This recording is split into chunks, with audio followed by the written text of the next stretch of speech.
I've done something that I don't think anybody will believe.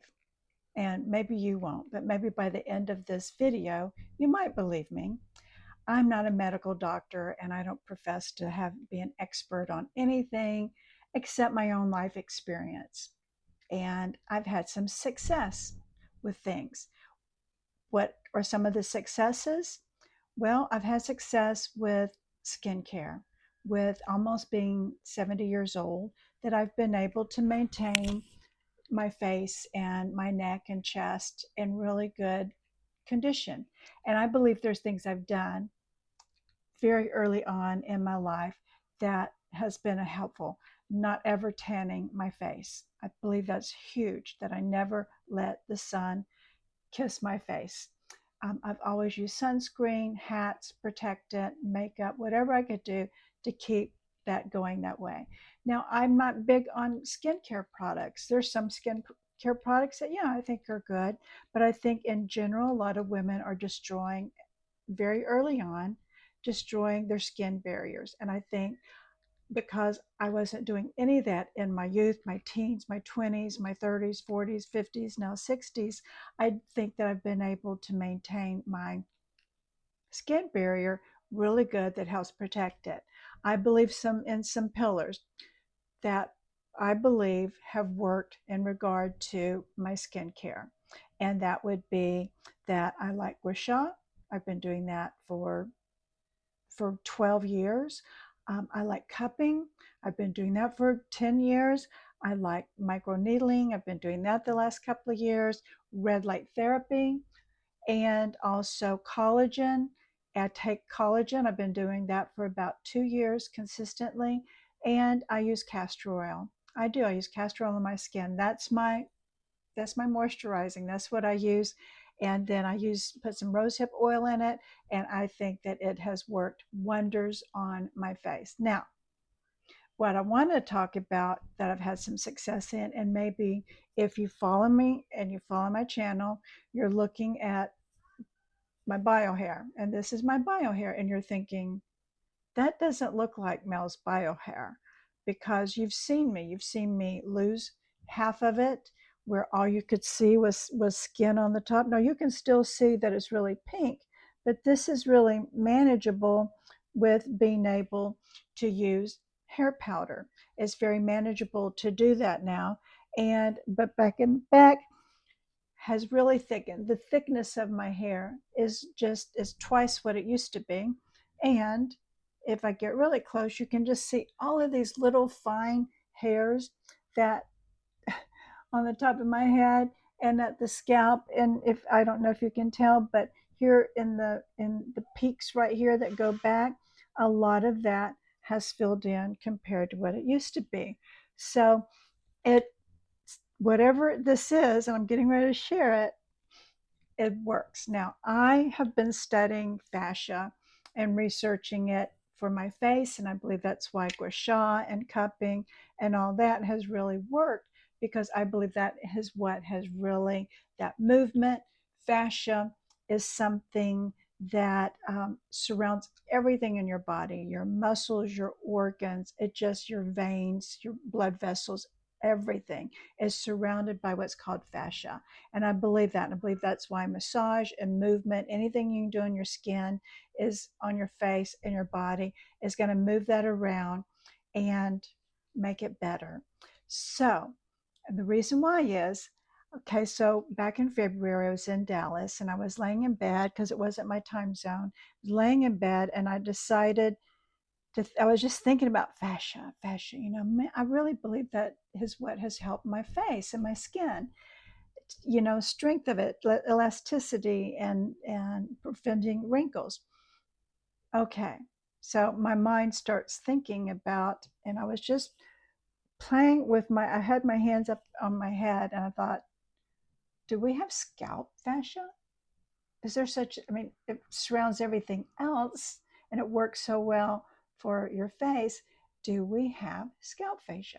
So immediately I got on ChatGPT and said, what is scalp fascia?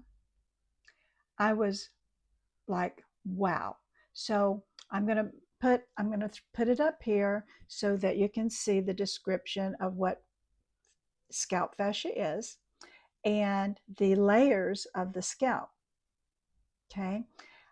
And I thought, absolutely, it will work for the scalp. It has to, because one of the things it said about fascia is that, and explain, is that when your fascia is dehydrated and it's not moved, it becomes rigid and dehydrated and stiff.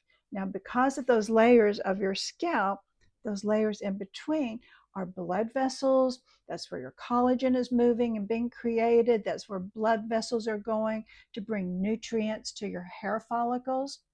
So, what if we get the scalp fascia moving? How are you going to do that? It's different when you're doing your face, right? Or your body, and you're doing movements and Tai Chi that I think really helps with fascia movement. Let's get our scalp moving. So I was laying there in bed. So I had my fingers locked and I put it on my scalp and I just started moving. You know, can you see that? Started just moving the scalp, making it move over the skull. I did it in the back. I did it on the top. And I just kept doing that for about 10 minutes. And it was really weird because I started feeling this like prickly energy, itchy feeling underneath my scalp, underneath the skin, if you know what I mean, in the scalp somewhere. There were areas that was like electricity, itchiness. It almost created an itchiness to it. And I thought something is happening. So, you know, every morning when I wake up, this started in February, I started in the morning moving my scalp.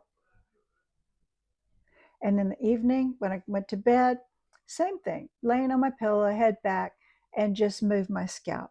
Now, did it work? I think it's working. I want to ask some of you, would some of you be just crazy enough to come along this journey with me and try it for yourself? Can't find really anything else on the internet about it. But if fascia works in other parts of your body, then that's just an area that we're not moving because it's not a muscle there. It's not something that you can move an arm or a leg or rotate your back to get that fascia movement. This is fascia that's under the scalp, dehydrated, stiff, rigid, where things aren't flowing the way that they should. So I don't think that this is going to work for everybody. I don't believe it is because I think there are people that have autoimmune diseases. I had Crohn's disease when I was younger, back when I was 39, 40. I discovered I had Crohn's disease and I don't have it any longer. And I believe that there are people that have other underlying problems that cause alopecia, that cause um, reasons that people lose their hair if they've been sick and they've been on chemo, those type of things. But I do believe that this can work maybe for someone like me whose hair loss has happened because of getting older, getting dehydrated, not moving, being a little more sedentary, and not moving the fascia in our scalp. So play along with me if you will, and let's just see if this thing keeps working, because for me it's working. I have volume, and this isn't a wig and this isn't a topper, and it is really much thicker. And if you've seen pictures of me, look at my old videos and first videos when I lost most all my hair and shaved it off and couldn't do a hairstyle. Now, granted, am I still comfortable going out in public? Not really yet. I am always going to love my wigs. I do. I love wigs. I love the instant look, color, style that you've been to the salon, had it colored, cut, and blown out. I absolutely love that. Am I happier now being able to take a wig off? I'm getting there. I'm getting to the point where it's like, okay, I feel comfortable. You know, my confidence is coming back a little bit with this. I did go out to dinner recently with some friends and wore my bio hair, and I haven't been out in public like that and just went to dinner. Now, I still was very self-conscious of it, very self-conscious, but it was a step out. And if it keeps going well and it keeps coming back in, then yeah, I'm hoping that more and more that I can have the choice of going bio or wig. And wigs will always have said in all my previous videos, it doesn't matter if my hair all came back, I would still wear wigs because I like the flexibility, I like the versatility, I like the fashion. I love putting color on because I think it makes me look younger. You know, there's color theory out there. You put somebody in a gray wig or a wig with dimension and color, and most people are going to say she looks younger. But you know, you do you, I'm going to do me, and that's how it is. If you're comfortable and you love just being white and silver, I think you should do that. I don't have a problem with silver. I wear a lot of silver wigs. I have a lot of silver wigs, so it's not that. It's the thinness. It's the scalp showing through. It's that's what is my hang out with my own bio hair. And so I love it. I love wigs, and but I want to love having a little bit more bio hair back as well, and being able to be more comfortable in my own skin and my own natural state when I'm in situations where a wig doesn't work as well. And you know, there's situations that wigs don't work as well. So, and I would love to be able to have that, and maybe you would too. And you know, I hope that this can help many of you. It's not going to help everybody. I know that. I know that, but I'm not selling any skin tonics or tricks. I just really believe that fascia is something that is real, and movement is important. And I think your scalp movement of fascia is really big. And I think it's free. We have hands and we're going to move our scalp and move it around and get that. And like I said, that was back in February. So, you know, I'm going into this about 5 months into it now, and my hair has doubled in thickness, doubled in thickness. It has. It's growing, and it's still, because all that hair is about this long that's growing in and getting longer. So I still have new growth and little bitty hairs. I don't know if you can see them with the light behind it, but I have still a lot of, you know, new growth of hair that's coming in. You can see that these pieces that are, you know, about this long. So it's coming. It's coming. And stay with me. I'll report back. And if you will, comment below. I'm going to do it, Mel. I'm going to try it out. Let's test and see if this scalp fascia is a thing.